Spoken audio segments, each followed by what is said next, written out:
Imagine a world where the economy was on the brink of collapse, where unemployment was rampant, and where the future seemed bleaker than ever. This was the reality that John Maynard Keynes, one of the most influential economists of the 20th century, faced. His ideas and theories, born out of the ashes of World War I and the Great Depression, would not only shape the modern understanding of economics, but also transform how governments around the world manage their economies. Keynes' insights were revolutionary, and they came at a time when the world desperately needed a new direction. In the aftermath of World War I, the Treaty of Versailles imposed harsh penalties on Germany, which Keynes vehemently opposed. He argued that the economic sanctions and reparations would lead to widespread poverty, social unrest, and political instability. Keynes' warnings were prophetic. The legacy of a vindictive Versailles Treaty did indeed result in a contagion of riots, revolutions, and dictatorships across Europe. The economy of all Europe and the world was one and inseparable, and the collapse of one nation could have far-reaching consequences for all. Keynes returned to Cambridge, where he continued to refine his ideas. His great strength was his sense of history, and his ability to see the big picture. He understood that the economy was not just a collection of impersonal mechanisms, but a living, breathing entity that was deeply intertwined with human emotions and expectations. Keynes believed that the key to economic prosperity lay in understanding and influencing these hidden currents that flowed beneath the surface of political history.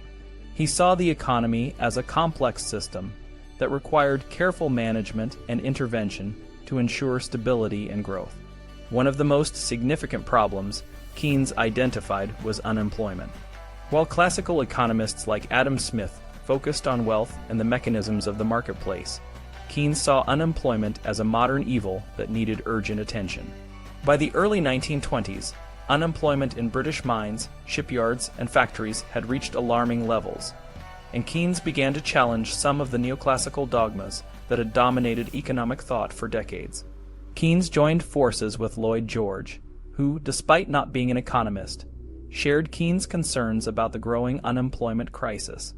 Together, they called for a large program of public works to stimulate the economy and create jobs.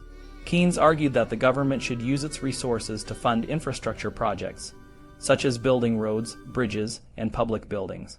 He believed that such investments would not only provide immediate employment, but also lay the foundation for long-term economic growth. However, Keynes' ideas were met with skepticism by his neoclassical colleagues. They argued that the market would eventually correct itself, and that government intervention would only make things worse. Keynes responded by emphasizing the need for the state to play a more active role in the economy. He believed that the conditions for laissez-faire capitalism had changed, and that private enterprise, while still essential, needed the support and guidance of the government to function effectively. The Great Depression of the 1930s provided the perfect backdrop for Keynes' ideas to gain traction. The economic crisis was global, and its impact was felt in countries around the world. In the United States, the unemployment rate soared to over 25%, and millions of people were left without work. Keynes saw the Depression not as a problem of poverty, but as a problem of unemployment.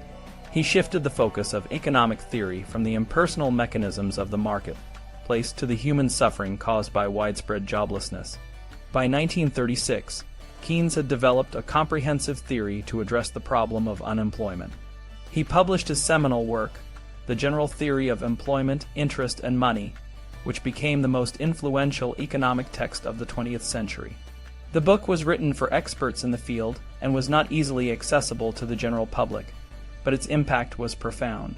Keynes' theory challenged the classical notion that the economy was self-regulating, and that full employment could be achieved through market forces alone. Keynes argued that there was no wage so low that it would lead to full employment. On the contrary, he believed that reducing wages would actually increase unemployment. He introduced the concept of aggregate demand, which was the total amount of spending in the economy, including consumption by individuals, investment by businesses, and government spending. Keynes argued that to achieve full employment, the government needed to intervene to ensure that aggregate demand was sufficient to support a high level of economic activity. One of Keynes' most radical ideas was that the government should actively manage the economy through fiscal policy. This meant using government spending and taxation to stimulate demand and create jobs. He proposed that the government should fund public works projects and other forms of investment to boost the economy during times of recession. Keynes believed that a well-managed economy could maintain full employment and avoid the boom and bust cycles that characterized the laissez-faire capitalism of the past. Keynes' ideas were not just theoretical. They had a significant impact on economic policy. In the United States, President Franklin D. Roosevelt's New Deal was heavily influenced by Keynesian principles.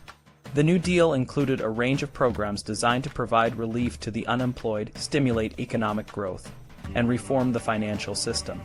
The Employment Act of 1946, which required the federal government to take measures to maintain high levels of employment, was another example of Keynesian policy in action.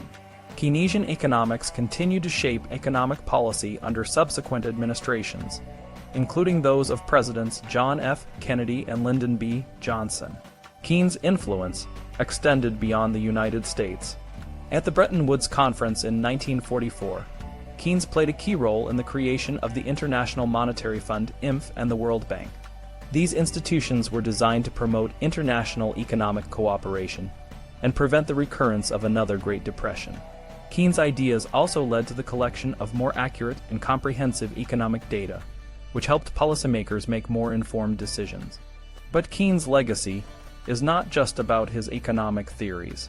It is also about his humanistic approach to economics. He saw the economy as a means to improve the well-being of people, not just a collection of abstract mechanisms. His emphasis on the human role in the economic world saved economics from becoming a purely technical and sterile science. Keynes believed that economics should be guided by a moral purpose, and that the goal of economic policy should be to create a more just and equitable society. Keynes' ideas were not without their critics. Some argued that his emphasis on government intervention could lead to excessive state control and undermine the efficiency of the market. Others pointed out that his theories were difficult to implement in practice, and that the success of Keynesian policies depended on the skill and judgment of policymakers. Despite these criticisms, Keynes' influence on economic thought and policy remains profound. In the modern era, the principles of Keynesian economics continue to guide economic policy in many countries. Governments around the world use fiscal and monetary policies to manage their economies, and the importance of aggregate demand in driving economic growth is widely recognized. Keynes' emphasis on the need for active government intervention to address economic crises is as relevant today as it was in the 1930s. In conclusion, John Maynard Keynes was a visionary economist whose ideas transformed the way we think about the economy. His focus on unemployment, aggregate demand, and government intervention provided a new framework for understanding and managing economic crises. Keynes' humanistic approach to economics emphasized the importance of creating a more just and equitable society. His legacy continues to shape economic policy and thought, and his ideas remain as relevant as ever in the face of modern economic challenges.